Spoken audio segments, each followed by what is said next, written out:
identical twins who share every single cell, I mean, they all have, they're identical, right? And one twin will have diabetes and the other one won't. So if it's just genetic, both of them would have it.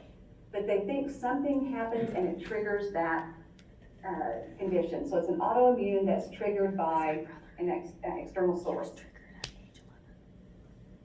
Thank you. You're welcome. Well, the reason we want them to keep their blood sugars under control is the long-term complications, and I need to understand this. Not you, the people need to understand this. Microvascular, those are the things that happen earlier, like within 10 to 15 years. Macrovascular, which is things that happen after, usually, these are all usually, this is all theory, after 25 years, the neuropathy and that kind of thing.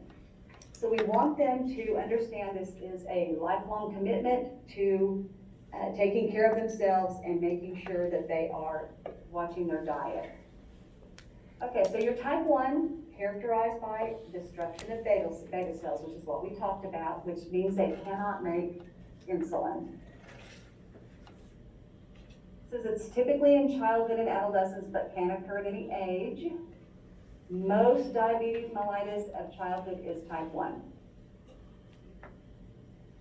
Type 2 is your insulin resistance. The insulin has been used up in their body and they've got to have more. Usually starts at 40, but we're seeing it more and more in children because they're not moving around, they're not using up that glucose, and the insulin itself has been used up. And we're going to skip that next slide because I think that's silly. Okay, again, it's thought to be an autoimmune disease. Arises when a person with a genetic predisposition is exposed to a precipitating event, such as a viral infection. And heredity does play a part in it. So why you need to know this? I'm going to read these slides and then we're going to put it together of why it's important for a nurse to even know this.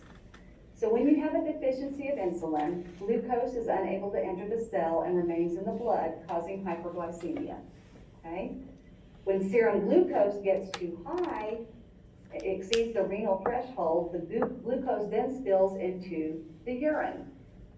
Cells break down protein for conversion to glucose by the liver.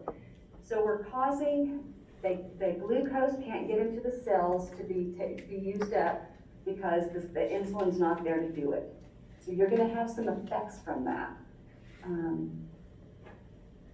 So your protein that you have is actually wasted because they don't have the insulin.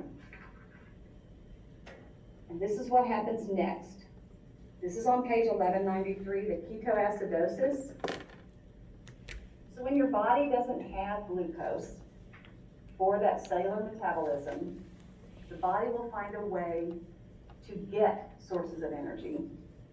So then it starts burning up the ketones. So ketones are released and excess ketones are eliminated in the urine. That's why you get the urine ketones in the urine, or by the lungs, acetone breath. That's going to be important here in a minute. Yeah, I'm under 2 small respiration, so hang in there. Just know these are the steps. Not enough insulin, too much sugar, body needs some energy, so now it's going to burn something that it's not supposed to. Ketones in the blood are strong acids that lower the serum pH and produce ketoacidosis. Why is that important? When you see someone, the first thing the body tries to do when it has something that it's trying to get rid of is they tap into the respiratory system. I told you this before. Respirations are the #1 indicator of how the body is doing. So all of a sudden the body says, oh my gosh, I've got too much of this, I've got to breathe it off. So they're breathing fast and they're breathing deep. And that's when you get that fruity breath. The ketones are trying to blow it off, they're trying to blow it off. So you're going to see fast, deep respirations, and if you get close to them, you'll smell it. And it's not fruity, it's not good. Okay, that's it. This is a pediatric emergency. They've got to have more insulin. So the first thing the body does is try to blow it off. The next thing they do, the kidneys, so if the lungs can't do it, that's why it's metabolic. Now the kidneys are kicking in. They're going, hey, you didn't do your job, I gotta kick in, so now I'm peeing things off. I'm trying to pee it off. And that's when you're gonna find the ketones in the urine. They're still trying to get rid of it. I wrote a lot of notes, but I may not talk about that, hang on. And it says there on your page that it can get progressive if it's not treated, and they can die. So it's an emergency. The treatment, they gotta have insulin. And it's not, yeah, usually it's gonna be in the form of a drip, but I'm not even gonna go there. They have to have insulin. Remember, they didn't have any insulin, so they started burning ketones, and now they're in trouble because they can't get rid of the ketones. So now they have to have insulin, that's their key, and we're gonna give them fluid, but we'll get into that in a minute. Glucose monitoring, we want that blood sugar to get down to 80 to 120. You're gonna look at their hemoglobin A1C to see where it's been for the last 3 months. Have they been out of control more than once? Is this a serious situation? What's going on? And you're also gonna test for ketones. You do this when they're sick, every 3 hours during an illness, just to make sure that you're staying on top of it so they don't get into trouble and go into DKA.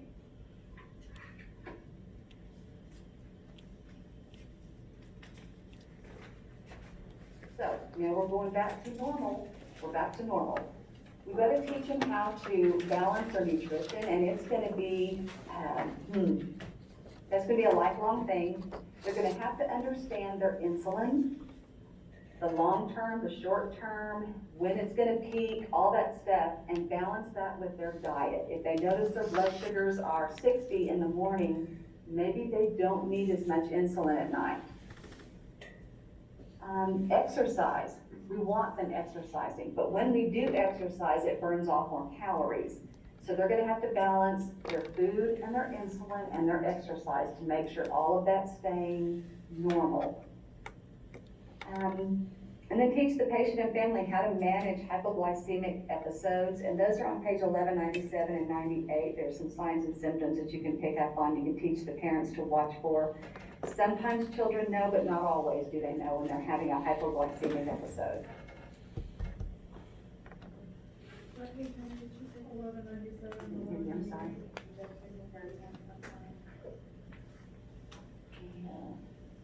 31, table 31.5, let me see, 3, 4, 5. Yes. So there is a table 31.5 on page 1197 that compares hypoglycemia and hyperglycemia. For my test, you don't have to know that, but it is interesting to see the difference. Like under skin, if it's hypo, they're gonna be pale. If it's hyper, they're gonna be flushed. There's just gonna be some subtle differences that you would teach your parents and your child.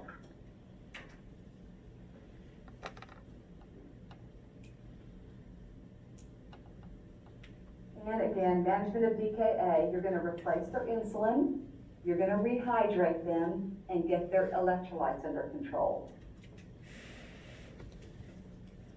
That's on 1198. So when you're giving them fluid, you're gonna give them normal saline. And now we're making sure that we get it replaced completely in 36 to 48 hours. We're not dumping a bunch of fluid on to begin with. We're managing it a little bit better. And under your nursing alert there on that page, it's just a clue. It just says potassium must never be given until the serum potassium level is known to be normal or low, and urinary voiding is observed. Potassium may be outside the cell, and so it looks like it's low, so you're giving them potassium, but it may not, because it has to have insulin to get in the cell. So when you get it back in the cell, then you may be treating them and they don't need that much potassium. So you've got to be very careful. Wait till they're rehydrated before you start giving them some potassium. Watching their monitor to make sure their heart is not doing anything weird, but that gets into an ICU doctor, so.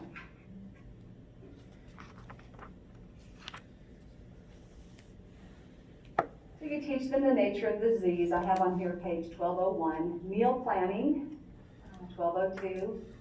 There's different types of insulin, making sure they understand them and they know when their peaks are and when they're gonna be lowest.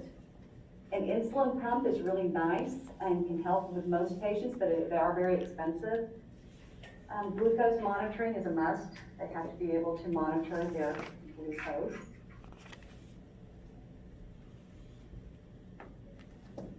And then just continue the patient education. We're gonna do a case study. I'm gonna get you guys started on it. And what I want you to do is, even if you're at home, I'm gonna put it on the document camera, but it is in your book on page, hang on, got it right here, 1206. In all of these chapters, there are these critical thinking case studies. And they're very good to test your knowledge and help you put it all together.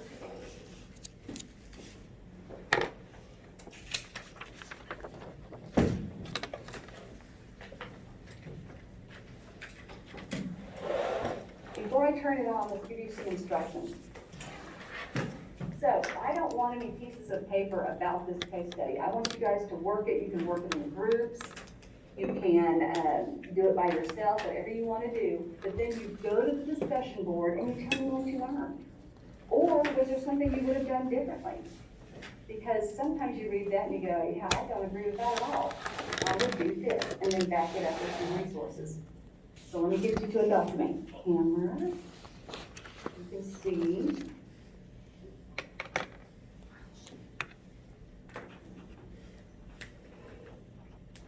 I'm gonna make it bigger. You don't have your book.